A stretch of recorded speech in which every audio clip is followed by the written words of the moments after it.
غرض ہم کو ہمیں کافی ہے سید اپنا نعرہ یا رسول اللہ. میں تمہیں بتاتا ہوں ہماری محبت میرے آقا سے کیوں اتنی زیادہ ہے, کیوں اتنی زیادہ ہے. اس کی ایک وجہ بتاتا ہوں. مکہ مکرمہ میں ایک صحابی تھے حضرت صہیب.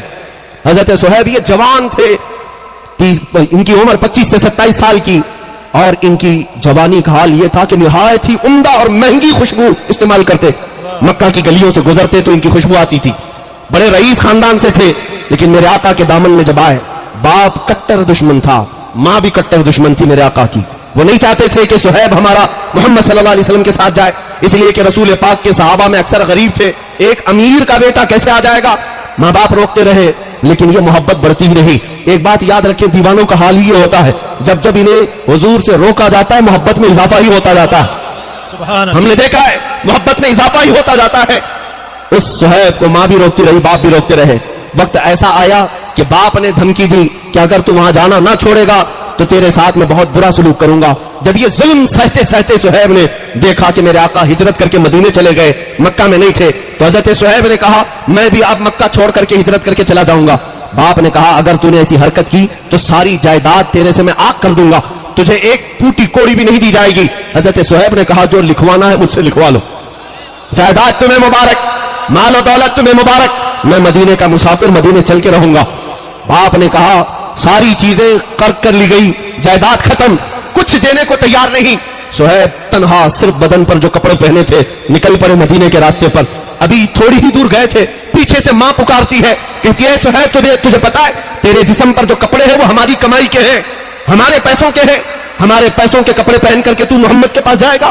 حضرت صہیب واپس گھر آئے, ان کپڑوں کو بھی اتار دیا اور ٹاٹ کے کپڑے, گونی کا لباس اپنے جسم پر ڈال دیا, اور کانٹوں سے بٹن بنا کر کے انہی ٹاٹ کے کپڑوں میں وہ مکہ سے ہجرت کر کے نکل پڑے. انہیں کوئی چیز روکنے والی نہیں تھی.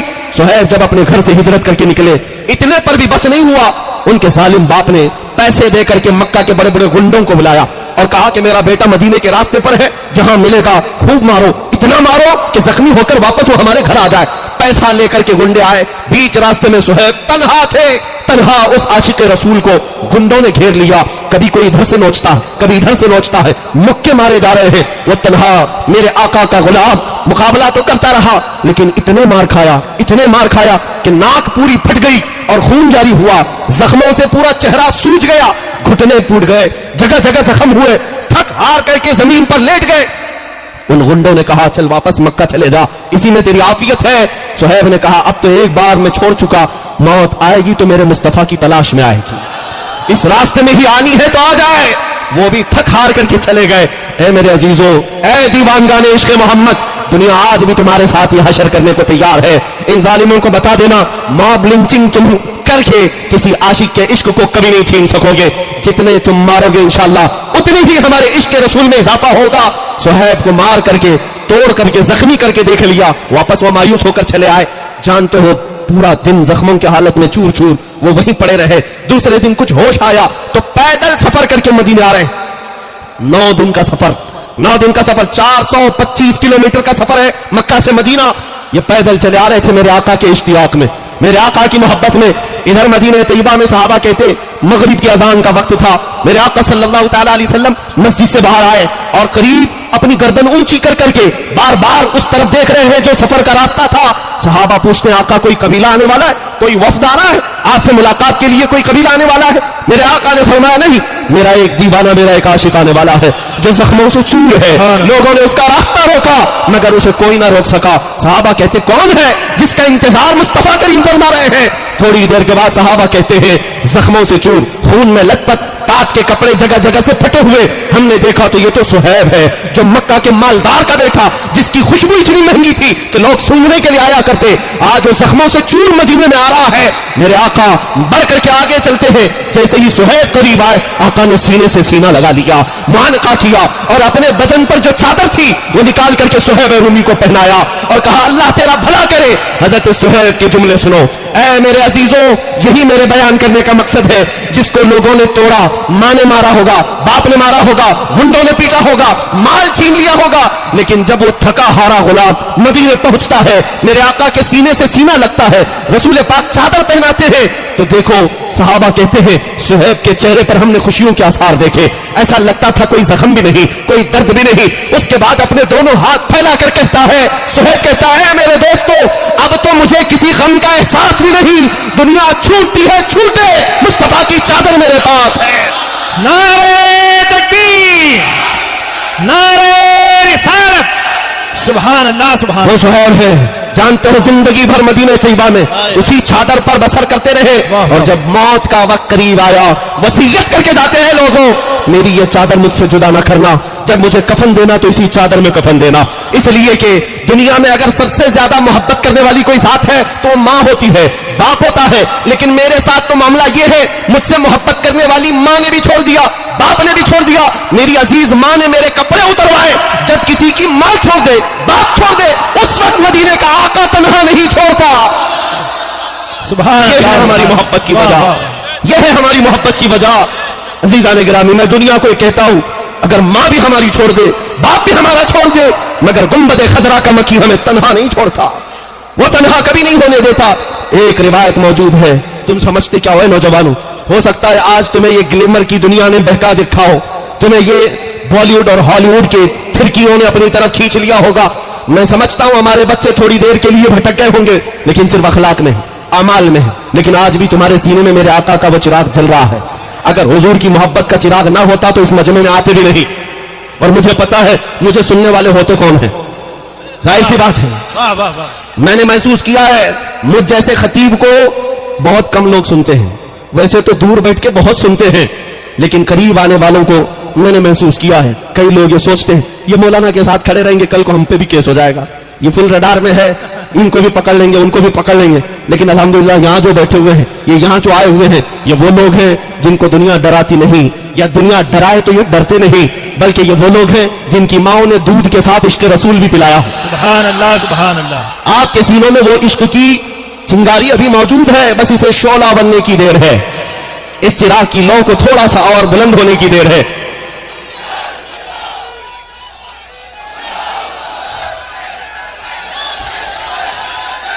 लब्बैक लब्बैक या रसूल अल्लाह, लब्बैक लब्बैक लब्बैक या रसूल अल्लाह, लब्बैक लब्बैक लब्बैक या रसूल अल्लाह, लब्बैक लब्बैक लब्बैक या रसूल अल्लाह, लब्बैक लब्बैक लब्बैक या रसूल अल्लाह। मेरे अजीजों, मैंने तो अब ये जागते हुए और अवेयरनेस आते हुए भी मैंने महसूस किया कि आज से 1 साल पहले एक खबीस मलून पाखंडी मेरे नबी पाक की शान में भौंक रहा था, तो हमने उसे पुकार कर कहा था कि आओ चलते हैं आग में देख करके। आपको पता होगा मेरे अजीजों, हमारे जज्बात से कोई मंसूबाबंदी नहीं, कोई प्लानिंग से नहीं, बल्कि दिल जब दुखता है तो यही मैंने कहा इश्क कुछ भी कर सकता है। बेखतर कूद पड़ा आतिशे नमरूद में इश्क, हुजूर की मोहब्बत है, हुजूर का नाम है, हमें पता है, हदीसों में हमने पढ़ा है। हजरत जाबिर रज़ियल्लाहु ताला अन्हु सहाबी रसूल है, हुजूर की घर में दावत किया, मेरे आका दावत में आए, खाना खाने के बाद अपने हाथ दस्तरखान पर पहुंच लिया। हजरत जाबिर कहते वो दस्तरखान उठाकर मैंने तबर्रुक के लिए रख लिया। वो बदअकीदों सुनो, तबर्रुक रखना भी सहाबा की सुन्नत है।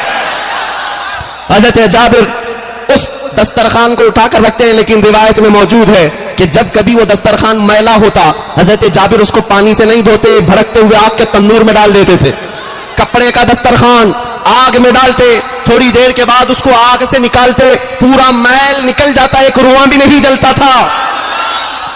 हदीस में मौजूद है किस वजह से, कपड़े को तो आग जलाती है, लेकिन उस कपड़े को मेरे आका ने अपने हाथों से जो पोंछा था, अपने हाथों से जो मसा किया था। हमने ये रिवायतें पढ़ी है, जब मेरे आका दस्तरखान को हाथ लगाएं वो कपड़ा नहीं जल सकता, तो उस नाम मुस्तफा पर उनका कोई गुलाम अगर चल जाए, मुझे इस बात का यकीन था कि अगर आग पर भी हुक्म चलता है तो मेरे मुस्तफा की हुक्मरानी है, रब्बे जुल जलाल का हुक्म है, मेरे मुस्तफा की रजा के बाद ही वो हमारे लिए कुछ गजब पहुंचा सकती है।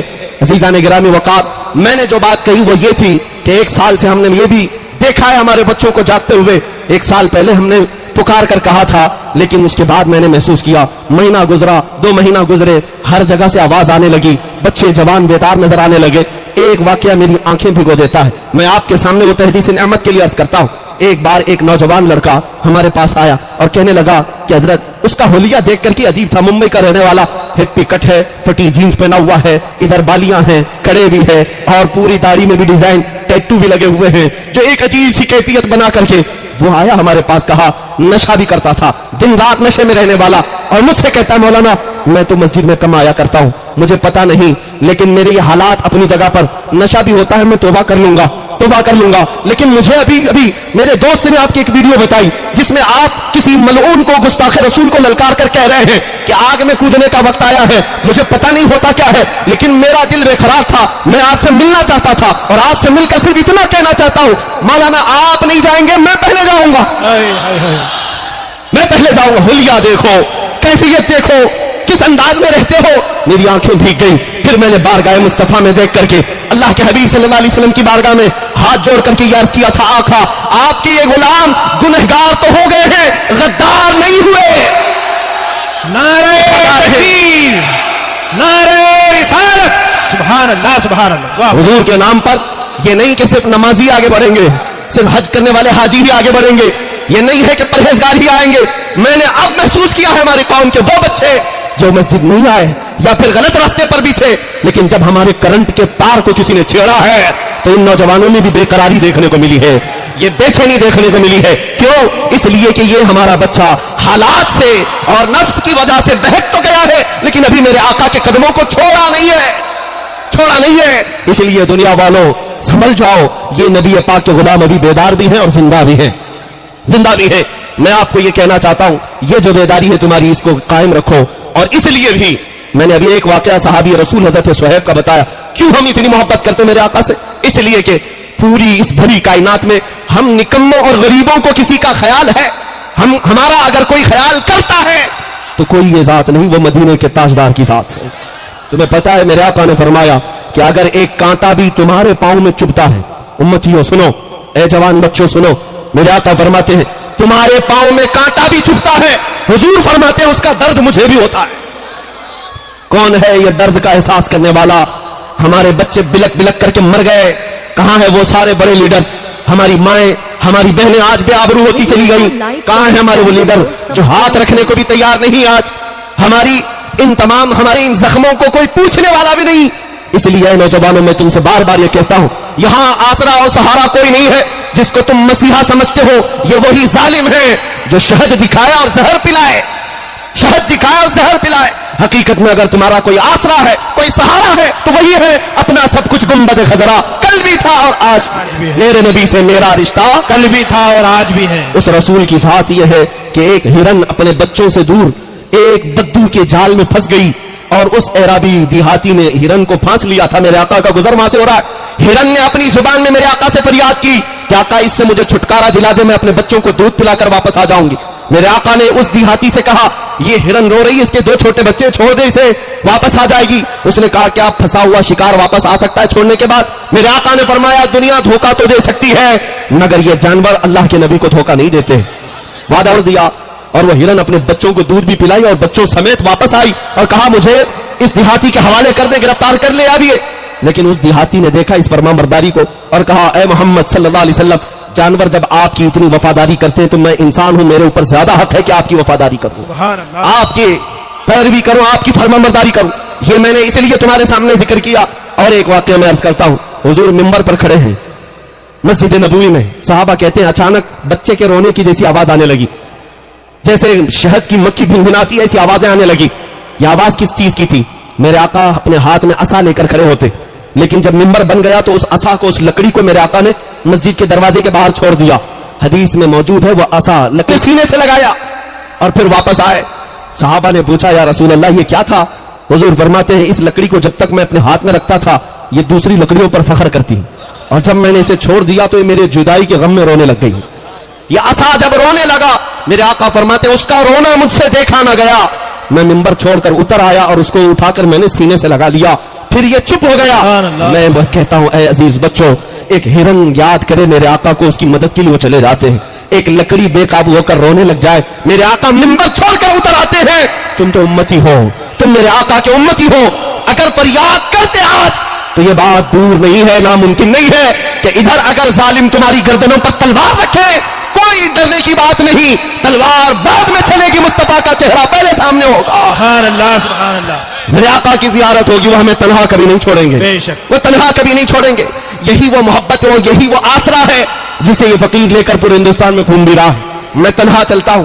میں نے ان لوگوں سے بھی کہا تھا, تم بھوک بھوک کر کے میرے آقا کو 10-10 12-12 باڈی گارڈ کے بیچ میں رہتے ہو, تمہارا حال تو یہ ہے شیطانوں, تمہیں ٹٹی کرنے کے لیے بھی باڈی گارڈ کی ضرورت پڑتی ہے. ہاں یہ حقیقت بات ہے, بغیر ان کے تو تم وہ بھی نہیں کر سکتے. اور بات کرتے ہو دلی کی جامع مسجد میں آئیں گے, بات کرتے ہو فلاں جگہ آ کر کے مولانا سے بات کریں گے, تم اپنے گوفے میں بیٹھے رہو, یہی خیر ہے. اور یہ بھی یاد رکھو, جب تک تمہارے ناجائز آقا ہیں تب تک تمہاری خیر ہے, اور تختہ بدلنے میں دیر نہیں لگتی. ہم نے تاریخ پڑھی ہے, کوئی اگر یہ سمجھتا ہے کہ میں بہت سختی کے ساتھ پورے ان تمام تختوں پر قابض رہوں گا, تو ذرا فرعون کو بھی پڑھ کے دیکھ لینا, ذرا نمرود کو بھی پڑھ کے دیکھ لینا, اور شداد ہارون قارون کو بھی پڑھ کے دیکھ لینا. تم ان کی جوتیوں تک بھی نہیں پہنچتے.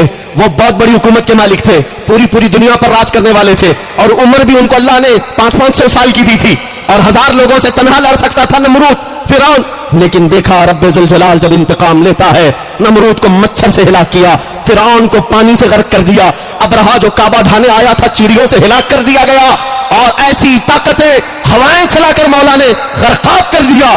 اور ان کو تو اتنا بھی نہیں ہے, نہ تمہارے پاس قارون کی دولت ہے, نہ فرعون کا تختہ ہے, نہ شداد کی جنت ہے, نہ تمہارے پاس حامان جیسی طاقت ہے. کچھ نہ ہو کر زیادہ مت اترانا.